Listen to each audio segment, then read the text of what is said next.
Our next guest is a sustainability specialist with an Irish public sector entity who brings a holistic and optimistic approach to the vastly growing area. Hear how she learned to find her own style, to trust herself, and is now driving a bold sustainability agenda.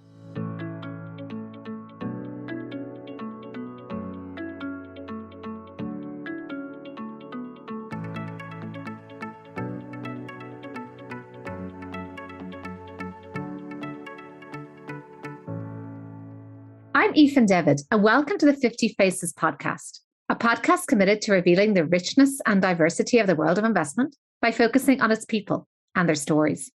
I'm joined today by Jane Joyce, who is a sustainability specialist at the National Treasury Management Agency based in Dublin. She's spent most of her career at the agency, holding roles such as Head of Responsible Investment and Investment Director. She's a member of the Ireland Steering Committee of the CDP Global Environmental Reporting System. Welcome, Jane. Thanks for joining me today. Thanks very much, Aoife. Lovely to talk to you. Well, let's start by talking about your background, your career journey, and what interested you first in going into business, given that you originally started with science. Yes, of course. So I originally studied science in Trinity College, specialising in genetics. And while I love that my educational background is science, I can't imagine really doing it differently. But as I came to the end of that, I did know that probably an academic and lab-based life was never going to be for me. So when all my friends were signing up for their masters and PhDs, and of course they're all professors now, I took an alternative route at that time to do what was kind of a new course developed at that time in Smurfit Graduate Business School in UCD, or University College Dublin. And what it was effectively a kind of a condensed commerce course aimed at science and engineering graduates, I suppose providing that extra skill set in business and finance. And, at the time, it was really great. It was so straightforward, really, compared to genetics. And I also remember being introduced to the idea of networking and strategy and finance and all these things that I had just not been part of science. And then from Smurfit, I joined Mercer and their graduate recruitment program. And my first placement, the idea was to rotate around the business, but my first placement was in investment consulting. And I very quickly probably realised that that's where I wanted to stay. So I did what was much frowned upon on graduate recruitment programs, was come off the program and apply for a permanent role in the investment consulting practice, and really sort of enjoyed my time there. It was a small emerging practice at the time. It was a lovely collegiate team, but also offered global reach as well and the opportunity to work on lots of different projects. And I worked in the Dublin office and also in the Cork Mercer offices for a couple of years. And after that, I wanted to get back to Dublin, and I ended up applying for a role as an investment analyst with the NTMA and the National Pensions Reserve Fund. And yeah, I've been in the NTMA since. And how did you make the shift then to the sustainable and responsible investment area? Yeah, so back then, I suppose the NPRF was really focused on, it was newly established. It was established in 2001, and that would have been around 2004, 2005 that I joined. And it was really focused on global best practices. It was very into shared learning, peer-to-peer learning with global funds. And the sovereign and large asset owner network was really a key part of how the fund was establishing itself. And through this network, the head of the fund at the time heard about a project that was happening, that was underway, that a few of the big funds were involved in, called the Principles for Responsible Investment. And at that time, it was really about sort of long-term asset owners focusing on long-term returns, and the fact that there was this kind of misalignment in capital markets and in how maybe money for these portfolios were managed for these long-term funds. And this whole idea of the fact that they were universal owners and that things that happen in one part of the portfolio impact in the other.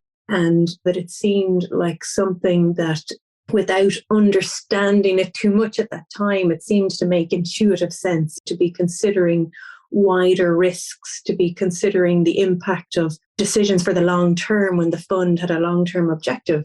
So at that time, I suppose somebody was needed within the team to investigate it further, to understand a little bit more about it.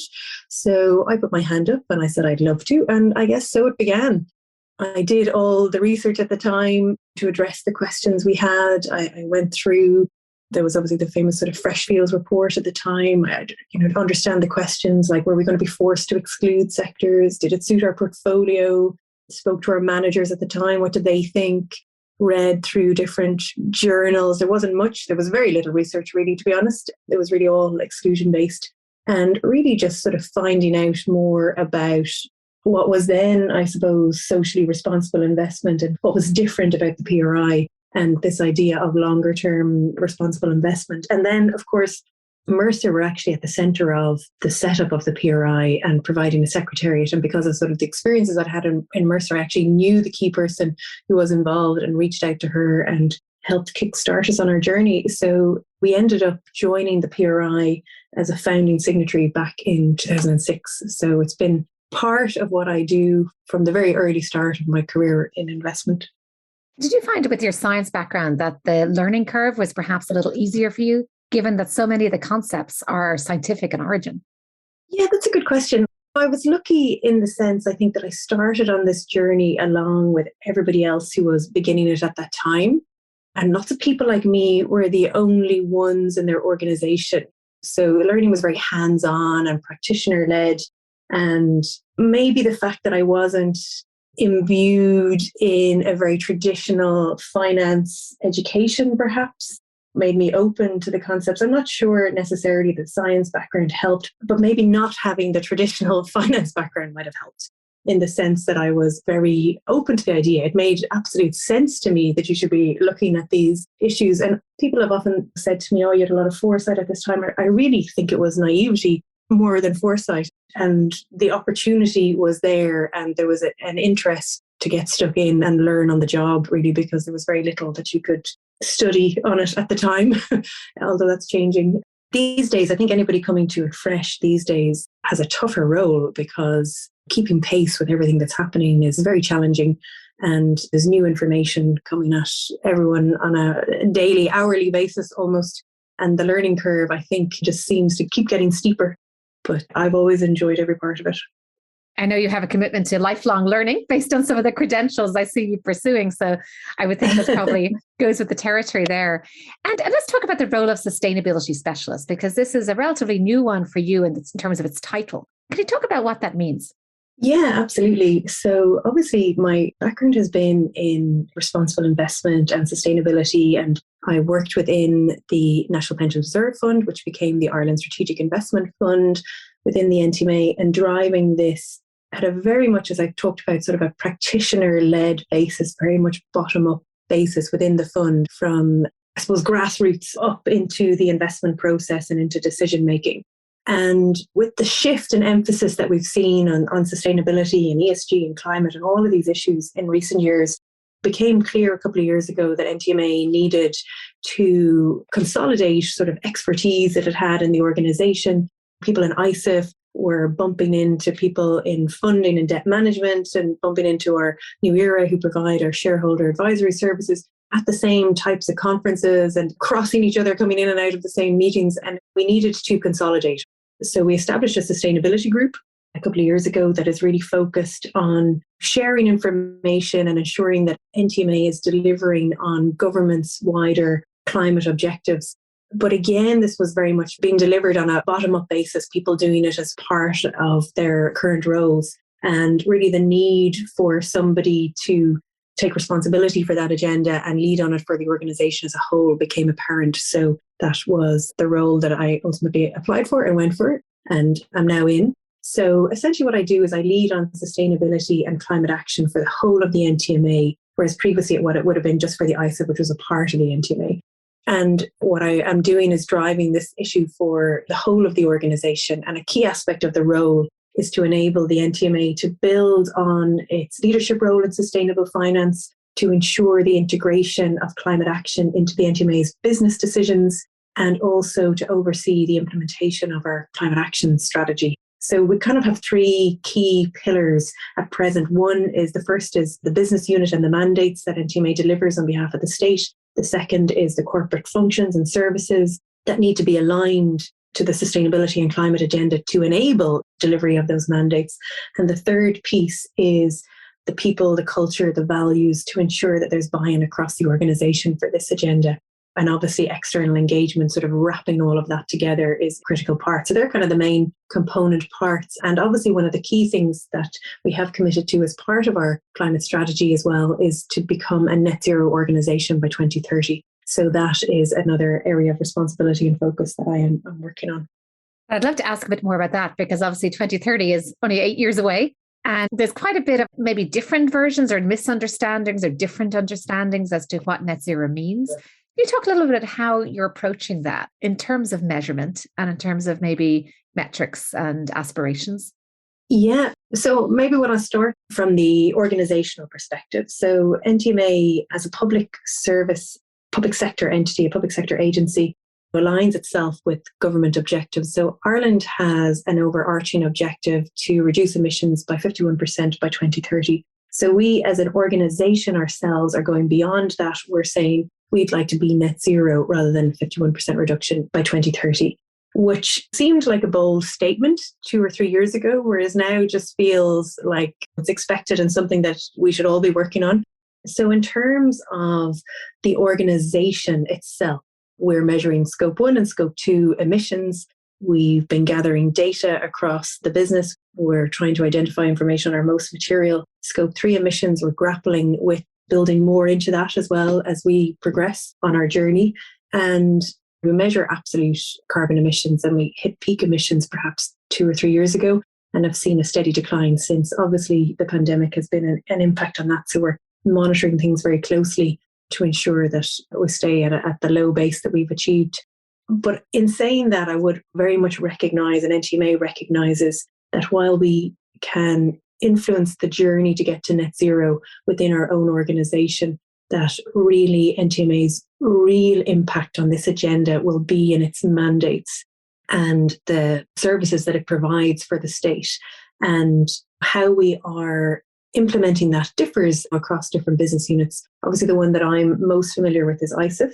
We produced a first climate report late last year. And in this, we've been measuring carbon emissions across our global portfolio and Irish portfolio for a number of years now. And we're comfortable enough with the data and information to disclose our progress towards the end of last year. And really, like everything that ISIF does, its mandate is to invest in a commercial basis to achieve economic impact for Ireland. And as I said, the Irish government is striving towards net zero, which fundamentally means in many ways an economic shift. Everything needs to change in so many ways. So climate permeates decision making in ISIF in a very significant way. There's a climate mandate that is focused on enabling Ireland meet its 2030 targets and also net zero by 2050, which is focusing on sort of new technologies, new opportunities, new investments, ways to assist the transition over the longer term. At a portfolio basis, for all other investments, the climate impact or potential climate impact of each investment is assessed. We use carbon intensity, weighted average carbon intensity metrics to do that. And that's really more of a risk metric. And then in terms of our global portfolio, we have divested from fossil fuels. We've been tracking the carbon impact of that for many years now, since the end of 2017, and we can see more than a 70% reduction.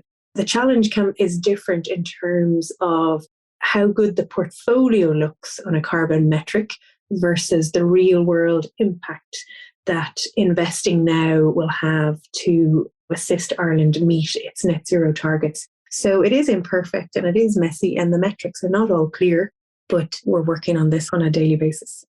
And in terms of the carbon emissions that you've seen the reduction already, which is very impressive, has that been achieved through divestment, engagement? And then the second part is around areas, say that maybe, I don't like to use the word offsets because it tends to have bad connotations, but say investing in renewable energy or in perhaps carbon sinks or forestry or other ways of perhaps getting to net zero through a negative carbon impact. How do you think about those? Yeah, so maybe to the first part of your question, I would say a significant part of our emissions reduction was achieved through divestment in the global portfolio. ISIF, the Ireland Strategic Investment Fund, is subject to the Fossil Fuel Divestment Act. So this is actually a piece of legislation which we are subject to and have to adhere to. So we have seen some carbon emissions reduction as a result of that. Other reductions in the global portfolio reflect, I think, increased pressures across different sectors as sectors are decarbonising more generally. And also we have been very focused on engagement on a range of issues, not just climate. But I think we're seeing the effects of that as well across the portfolio as a whole, just as companies across all sectors are under significant investor scrutiny to show credible climate action plans and deliver their commitments to net zero over the longer term.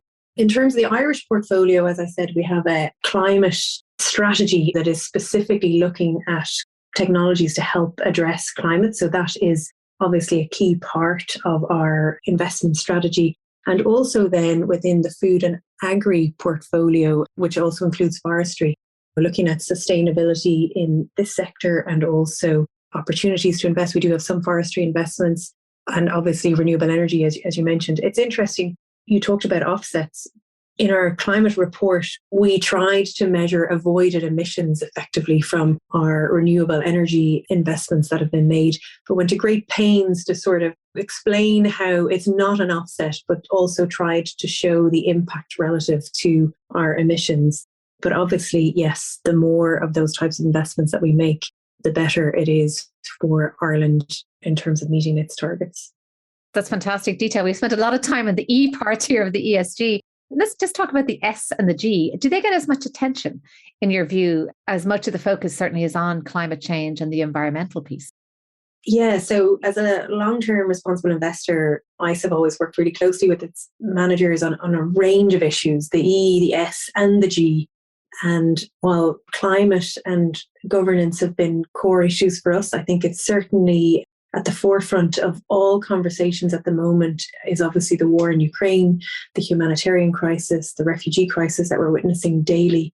And all of this is shining a light, I think, on how climate and fossil fuel dependence are interlinked with so many important issues, so many social issues as well. So they're so fundamentally interlinked that you just can't think of E, S and G as separate.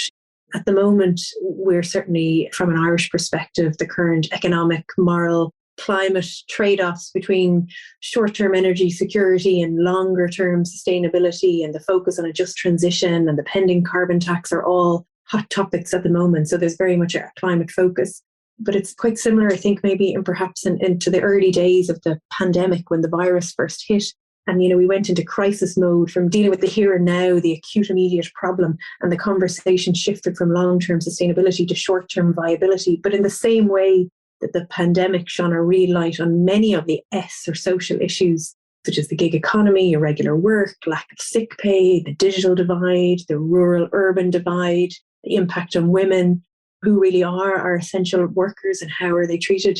I think this current crisis in Ukraine is really highlighting the humanitarian as well as the climate effect of the dependence on fossil fuels. And I suppose how important the social issues are linked to the climate issues as well. We can't deal with E, S and G, I think, along clear boundaries. They are interlinked. They reflect the world we live in and the people and the planet that we have to protect and the tough decisions we have to make. If anything, you're absolutely right. Everything is completely interlinked. And I think that's really adds to the potential for the impact of this kind of work, but also perhaps the complexity. Moving down to your role at the steering committee of CDP, can you tell us a little bit about that? Yeah, absolutely. So CDP was one of the first ever responsible investment initiatives that NTMA got involved with after it joined the PRI. And we have been a signatory to its annual request for information ever since. I'm sure that people maybe coming into this field now don't maybe necessarily understand just how much groundwork CDP has done for all of the sustainability practitioners out there over the last decade and longer. It has been asking for information, initially carbon, then broader environmental information from corporates so that investors had standardized and comparable information to base decisions on. So the Irish CDP steering group was established, I think it must be more than 8 years ago now. And the original focus was really on Irish corporates because there was very low participation from Irish corporates. While CDP was gaining traction in Europe and globally, Ireland was a little bit of a laggard in that front at the time. So that remains its purpose. We've seen participation grow and grow over the years. and actually also through the CDP supply chain request for information, which is great. And it's also been a really good and continues to be a strong forum for shared peer-to-peer learning from what was then a really small group of sustainability practitioners, but is now a much larger network. And CDP is at the heart of broader discussions on issues such as EU sustainable finance and everything that's coming out of that programme, the TCFD, the Task Force for Climate-Related Financial Disclosures, the converging of global standards. So really what the domestic or the Irish group does is just to ensure that there's kind of broad understanding across the domestic market on these issues and how they apply to corporates and investors. It's been a very, very useful group, and I think has been very successful in what it's achieved in recent years.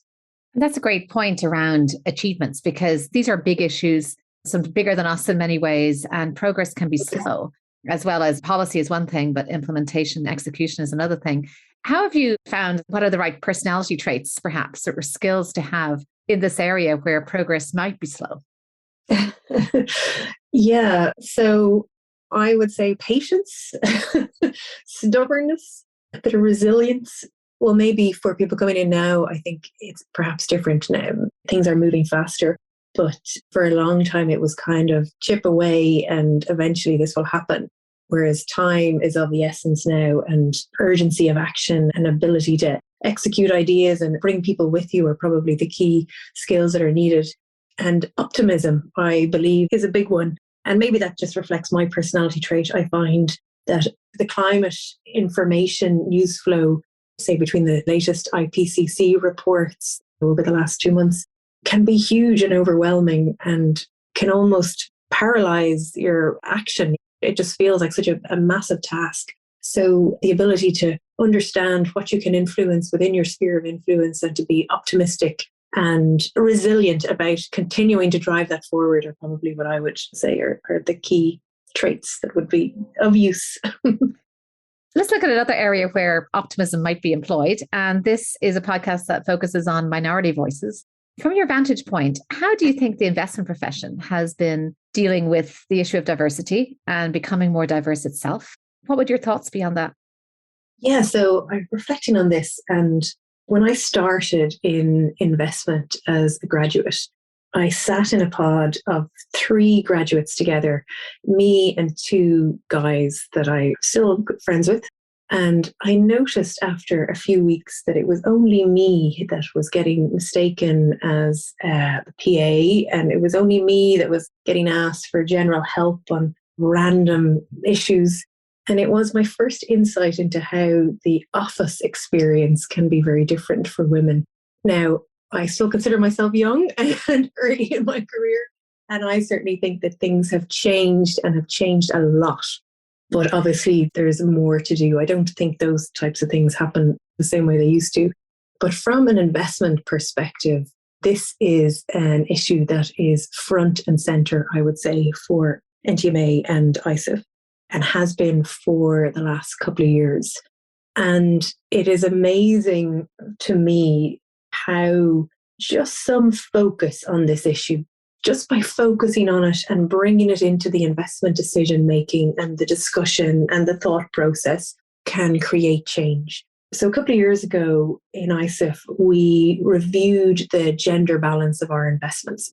We knew from our market engagement events, from our client events, from our meetings with our investees, we knew that the levels of female representation were limited, both on board and in executive teams, but we didn't have any data as such. We had been tracking this in our global portfolio for many years where there's great information, but much less so in the Irish portfolio, which is all private markets. So we sort of took a sample of data and we got the information, and it wasn't great. So we developed a gender diversity action plan, which set a minimum target of 30% female representation on boards for ISIF investee companies across the Irish portfolio. And we wrote to all our investees and to our fund managers in a positive light, saying, we know this is hard. It's hard for us to do as well, but let's work on it. Please consider gender diversity when you're looking at your governance structures, basically wherever you can influence, please do. And then we also started to collect data in a more significant way. So twice a year and from here on an annual basis, we go out to all our investees to gather a series of economic data And we essentially added gender diversity questions in around diversity at board level, diversity at executive management team level, and also across the business as a whole, I suppose maybe to help understand particular biases in different sectors. And of course, as soon as we started to do this, well, firstly, the power of asking the question itself is very influential. It starts a conversation, and that in itself makes a difference. But it became clear that obviously we invest in direct equity, direct debt, indirect debt, lots of different types of structures. But probably the place where we could have the most influence was really in terms of ISIF's direct equity investments. And this was the best opportunity to achieve our 30% target, particularly given that we ourselves could nominate board representatives and observers in these investments. And we shone a light on ourselves. And when we reviewed our internal nominations process, we were guilty of nominating 100% males to those positions over the early years of ISIF. So we had been part of the problem. So that was something we had to address. So ISIF's internal director nominations now has a sort of a formal nomination policy and panel, that there must be 50% panel proposed. And even just by doing that, we increased from having no women on our internal nominations to 33%. And on our observers, we got that up to 44% in less than 2 years, which just goes to show the power of just focusing on the issue, just making it part of the conversation. And across the broader portfolio of investments, we have increased incidents where there's at least one woman on the board has increased up to 50%, which is up a third compared to first measurements. And also one of the other things we're tracking is the number of female CEOs across the Irish portfolio, and that has doubled as well in the time. So there's still room for improvement. These are big increases from very low numbers. So we would very much acknowledge that there's room for improvement, but the data does show that we're moving the right direction and that investors can really influence this agenda through engaging with their investees to help enable progress and to ensure as well that we lead by example. And that was probably one of the big learnings was you can't just go out to your investees and ask them to do this. You need to shine the light on yourself and make sure that we ourselves as an organization were doing as much as we could to promote gender diversity within our investment teams. And that's wonderful. And certainly as an investor of your size, you have the opportunity to exert influence and flex that muscle. So it certainly mirrors what I'm seeing elsewhere. I'd just like to finish with one or two personal questions and reflections. So if we look back to your personal story, were there any key mentors in there or key people who influenced you in your career? Yeah, so after all the diversity talk, I really should acknowledge that I've been really lucky to have worked along some great pale males who have helped me along and supported me on my journey. I would definitely, I suppose, have to acknowledge Eugene O'Callaghan, who was the fund director and my boss for many years.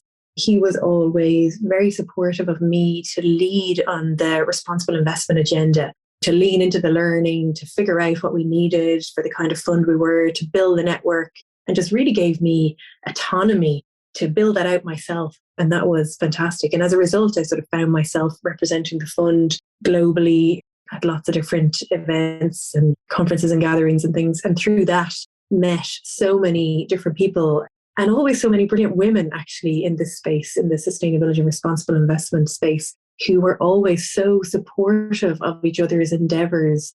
They were always willing to give advice.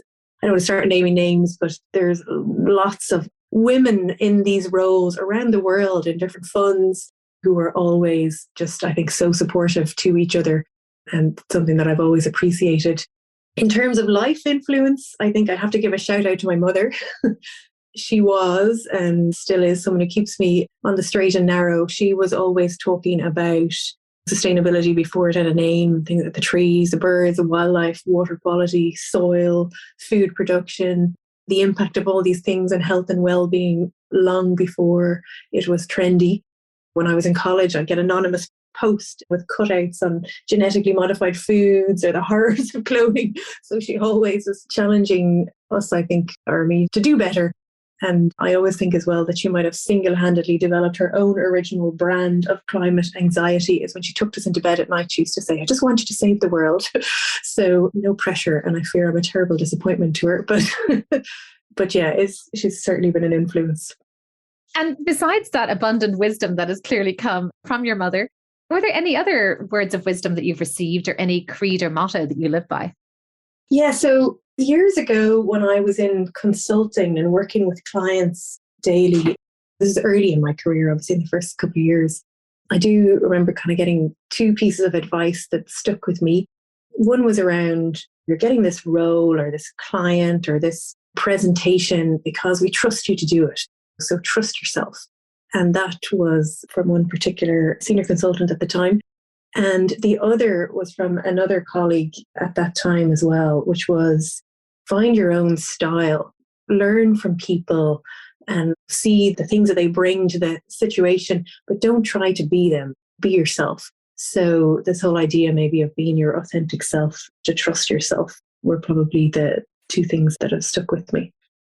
Well, thank you so much, Emma Jane. First of all, I want to acknowledge also Eugene O'Callaghan, who is a wonderful pillar of humility and leadership in the space. And I know him well. I'm not sure if I'll ever manage to get him onto the podcast now that he's in so-called retirement, but we never know. But it's been a pleasure to speak with you as well, because your optimism, your resilience and persistence in these areas, as well as just your grasp of the many multifaceted, complex areas, has just been a pleasure to distill here into layman's terms. So thank you for coming here and sharing your insights with us. Thanks very much, Ethan. It's been lovely to talk to you this morning. I'm Ethan Devitt. Thank you for listening to the 50 Faces podcast. If you liked what you heard and would like to tune in to hear more inspiring investors and their personal journeys, please subscribe on Apple Podcasts or wherever you get your podcasts. You can find all of our content on the 50 Faces Hub, where you'll find a library of role models, resources, and other solutions to enhance your career. This podcast is for informational purposes only and should not be construed as investment advice, and all views are personal and should not be attributed to the organisations and affiliations of the host or any guest.